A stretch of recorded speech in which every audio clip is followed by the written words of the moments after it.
Hello friends, welcome back to Janasahaya Kannada. ನಾನು ನಿಮ್ಮ ಚೇತನಾ ಮಂಜುನಾಥ್. ಇವತ್ತಿನ ವಿಡಿಯೋದಲ್ಲಿ ಒಂದು ಒಳ್ಳೆಯ ಗುಡ್ ನ್ಯೂಸ್ ಇದೆ. ಆ ಗುಡ್ ನ್ಯೂಸ್ ಏನಪ್ಪ ಅಂದರೆ, ಈ ಒಂದು ಗುಡ್ ನ್ಯೂಸ್ ಇರೋದು ಗೃಹಲಕ್ಷ್ಮಿಯರಿಗೆ. ಈ ಒಂದು ಗೃಹಲಕ್ಷ್ಮಿ ಯೋಜನೆಯಲ್ಲಿ ಹಣ ಬಿಡುಗಡೆಯಾಗಿದೆ.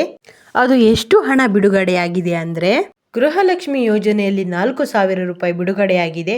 ಅದು ಎಲ್ಲ ಜಿಲ್ಲೆಗಳಲ್ಲೂ ಬಿಡುಗಡೆ ಆಗಿಲ್ಲ. ಯಾವ್ಯಾವ ಜಿಲ್ಲೆಗಳಲ್ಲಿ ಬಿಡುಗಡೆ ಆಗಿದೆ ಅಂತ ಈ ಒಂದು ವಿಡಿಯೋದಲ್ಲಿ ನಾನು ನಿಮಗೆ ಹೇಳ್ತಾ ಹೋಗ್ತೀನಿ. ಓಕೆ, ಈ ಒಂದು ವಿಡಿಯೋನ ಶುರು ಮಾಡೋಣ. ಈ ಒಂದು ವಿಡಿಯೋನ ಶುರು ಮಾಡೋಕ್ಕಿಂತ ಮುಂಚೆ ನೀವಿನ್ನು ಯಾರ್ಯಾರು ನನ್ನ ಚಾನಲ್ನ ಸಬ್ಸ್ಕ್ರೈಬ್ ಮಾಡದೆ ಈ ಒಂದು ವಿಡಿಯೋನ ನೋಡ್ತಾ ಇದ್ದೀರೋ, ಪ್ಲೀಸ್ ಸಬ್ಸ್ಕ್ರೈಬ್ ಮಾಡಿ, ನನಗೆ ಸಪೋರ್ಟ್ ಮಾಡಿ. ಹಾಗೆ ಪಕ್ಕದಲ್ಲಿರೋ ಬೆಲ್ ಐಕನ್ನ ಕ್ಲಿಕ್ ಮಾಡಿ. ಫ್ರೆಂಡ್ಸ್, ಸಾಕಷ್ಟು ದಿನಗಳಿಂದ ಈ ಒಂದು ಗೃಹಲಕ್ಷ್ಮಿ ಹಣ ಯಾವಾಗ ಬಿಡುಗಡೆ ಆಗುತ್ತಂತ ವೆಯ್ಟ್ ಮಾಡ್ತಾ ಇದ್ರಿ. ಇದೀಗ ಹಣ ಬಿಡುಗಡೆಯಾಗಿದೆ. 31 ಹಾಗೆ 32ನೇ ಕಂತಿನ ಹಣ ಎಲ್ರಿಗೂ ಕೂಡ ಬಿಡುಗಡೆಯಾಗಿದೆ. ಈಗಾಗಲೇ ಸಾಕಷ್ಟು ಜನರಿಗೆ ಈ ಒಂದು 31ನೇ ಕಂತಿನ ಹಣ ಬಂದಿದೆ.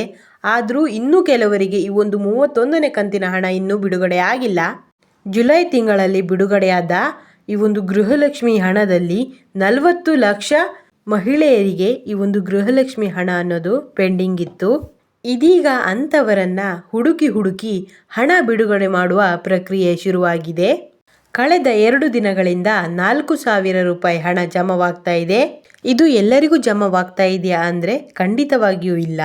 ನಿಮಗೆ 31ನೇ ಕಂತಿನ ಹಣ ಬಂದಿಲ್ಲ ಅಂತ ಹೇಳಿದರೆ, ಇವಾಗ 31 ಪ್ಲಸ್ 32ನೇ ಕಂತಿನ ಹಣ ಒಟ್ಟೆ ನಿಮ್ಮ ಬ್ಯಾಂಕ್ ಅಕೌಂಟಿಗೆ ಜಮವಾಗುತ್ತೆ. ಅದು 4,000 ರೂಪಾಯಿ ಹಣ ಒಟ್ಟೆ ಜಮಾ ಮಾಡ್ತಾ ಇದ್ದಾರೆ. ನೀವು ಈಗಾಗಲೇ 31ನೇ ಕಂತಿನ ಹಣ ಪಡ್ಕೊಂಡಿದ್ರೆ ನಿಮಗೆ 32ನೇ ಕಂತಿನ ಹಣ 2,000 ರೂಪಾಯಿ ಮಾತ್ರ ಜಮವಾಗುತ್ತೆ.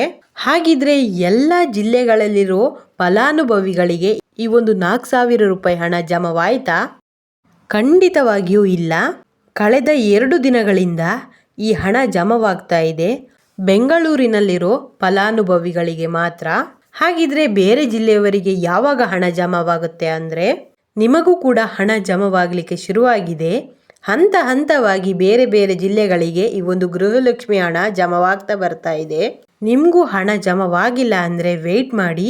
ಇನ್ನೊಂದು ವಾರದಲ್ಲಿ ಎಲ್ಲರ ಖಾತೆಗೂ ಕೂಡ ಈ ಒಂದು ಗೃಹಲಕ್ಷ್ಮಿ ಹಣ ಜಮವಾಗುತ್ತೆ. ಬೆಂಗಳೂರಿನಲ್ಲಿರುವಂತಹ ಫಲಾನುಭವಿಗಳನ್ನು ಹೊರತುಪಡಿಸಿ ಉಳಿದಿರೋ ಜಿಲ್ಲೆಗಳ ಫಲಾನುಭವಿಗಳಿಗೆ 4,000 ರೂಪಾಯಿ ಜಮವಾಗುತ್ತೆ. ವೆಯ್ಟ್ ಮಾಡಿ ಅಷ್ಟೇ. ನಿಮಗೆ 31ನೇ ಕಂತಿನ ಹಣ ಜಮವಾಗಿದ್ರೆ ಇವಾಗ 32ನೇ ಕಂತಿನ ಹಣ ಮಾತ್ರ ಜಮವಾಗುತ್ತೆ. ಮುಂಚೆ ಸಿದ್ದರಾಮಯ್ಯವರ ಸರ್ಕಾರ ಇದ್ದಂಥ ಟೈಮಲ್ಲಿ ಪೆಂಡಿಂಗ್ ಇರುವಂತಹ 2,000 ಪ್ಲಸ್ ನೆಕ್ಸ್ಟ್ ಕಂತಿನ 2,000 ಹಣವನ್ನು ಜಮಾ ಮಾಡ್ತಿದ್ರು. ಆದರೆ ಇವಾಗ DK ಶಿವಕುಮಾರ್ ಅವರ ಸರ್ಕಾರ. ಆದರೆ ಇವಾಗ ಪೆಂಡಿಂಗ್ ಇರುವಂತಹ ಎಲ್ಲ ಹಣವನ್ನ ಒಟ್ಟೆ ಸೇರಿಸಿ ಜಮಾ ಮಾಡ್ತಾ ಇದ್ದಾರೆ.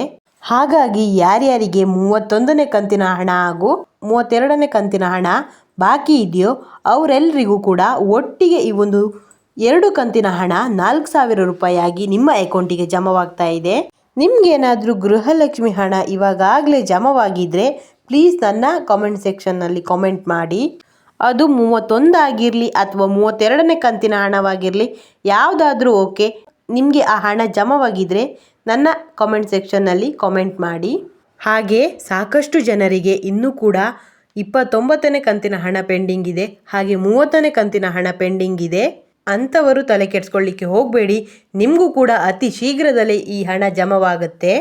ಹಾಗೆಯೇ ಇದುವರೆಗೂ 1 ಕಂತಿನ ಹಣ ಜಮವಾಗಿಲ್ಲ ಅಂತ ಹೇಳಿದರೆ ಏನು ಮಾಡೋದಂದರೆ, ನಿಮ್ಮ ಹತ್ತಿರದ ನಿಮ್ಮ ತಾಲೂಕಿನಲ್ಲಿರುವಂತಹ ಮಹಿಳಾ ಮತ್ತು ಮಕ್ಕಳ ಅಭಿವೃದ್ಧಿ ಇಲಾಖೆಗೆ ಹೋಗಿ ವಿಚಾರಿಸಿ.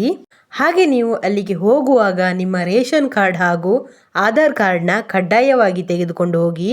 ನಿಮ್ಮ ಡಾಕ್ಯುಮೆಂಟ್ಸಲ್ಲಿ ಏನು ಪ್ರಾಬ್ಲಮ್ ಆಗಿದೆ ಅಂತ ಅವರು ಅಲ್ಲೇ ನಿಮಗೆ ತಿಳಿಸಿಕೊಡ್ತಾರೆ. ನಿಮ್ಮ ಸಮಸ್ಯೆಗಳನ್ನು ಸರಿಪಡಿಸಿಕೊಂಡು ಮರು ಅರ್ಜಿ ಕೂಡ ಹಾಕಲಿಕ್ಕೆ ಅಲ್ಲೇ ಅವಕಾಶವಿದೆ. ಓಕೆ ಫ್ರೆಂಡ್ಸ್, ನಿಮಗೆ ಎಷ್ಟು ಕಂತಿನ ಹಣ ಜಮವಾಗಿದೆ ಹಾಗೆ ನಿಮಗೆ ಎಷ್ಟು ಕಂತಿನ ಹಣ ಬರಲಿಕ್ಕೆ ಬಾಕಿ ಇದೆ ಅಂತ ನನ್ನ ಕಾಮೆಂಟ್ ಸೆಕ್ಷನ್ನಲ್ಲಿ ಕಾಮೆಂಟ್ ಮಾಡಿ. ಹಾಗೆ ನಿಮಗೆ ಯಾವ ಯೋಜನೆ ಬಗ್ಗೆ ಡೌಟ್ ಇದೆ ಹಾಗೂ ಅದರ ಮಾಹಿತಿ ಬೇಕಿದ್ರೆ ನನ್ನ ಕಾಮೆಂಟ್ ಸೆಕ್ಷನ್ನಲ್ಲಿ ಕಾಮೆಂಟ್ ಮಾಡಿ. ಮುಂದಿನ ದಿನಗಳಲ್ಲಿ ನಾನು ಆ ಯೋಜನೆ ಬಗ್ಗೆ ನಿಮಗೆ ಕಂಪ್ಲೀಟ್ ಆದ ಮಾಹಿತಿನ ತಿಳಿಸಿಕೊಡ್ತೀನಿ. ಸೊ ಹಾಗಾಗಿ ನನ್ನ ಚಾನಲ್ನ ಸಬ್ಸ್ಕ್ರೈಬ್ ಮಾಡಿಕೊಂಡು ನನಗೆ ಸಪೋರ್ಟ್ ಮಾಡಿ. ಈ ವಿಡಿಯೋ ನಿಮಗೆ ಇಷ್ಟವಾದರೆ ಪ್ಲೀಸ್ ಲೈಕ್ ಮಾಡಿ. ಹಾಗೆ ಈ ಒಂದು ವಿಡಿಯೋನ ನಿಮ್ಮ ಸ್ನೇಹಿತರಿಗೂ ಕೂಡ ಶೇರ್ ಮಾಡಿ.